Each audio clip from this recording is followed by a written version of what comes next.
new study that was published over at nordot.org. Well, actually, it was published in the journal New Political Science, that suggests that the reason that people supported Donald Trump in the election, even though, and particularly those who voted to re-elect him in 2020, was not policy reasons. These were not reasons that had to do with, you know, they liked his tax cuts, or they liked his deregulating the railroads, or it wasn't that kind of thing. It wasn't policy. It was hate, basically.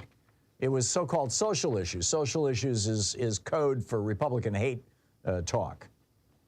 And this came out of a survey. It was called Taking America's Pulse. It was a 2016 survey. And they said of the entire sample, 48% thought that Trump was more truthful than Hillary Clinton. 34% of them, or 34% intended to vote for him.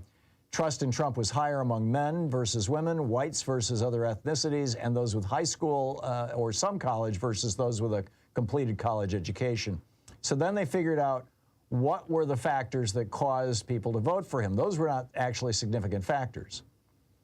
In particular, trust in Trump was higher among those who disagreed that women are disadvantaged in the workplace. In other words, those who think women have it just fine. There's no such thing as, you know, unequal pay. Those who believe it's okay to use physical violence. Those who support increased penalties for undocumented immigrants, but apparently not for the employers. And those who disagreed that climate change is real. And those who agree that the news media has increased racial discrimination against white people.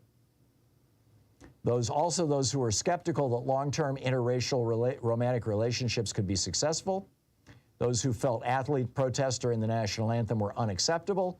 And those who believe that presidential candidates should be able to ban the press from campaign briefings. In other words, basically, you know, social fascists.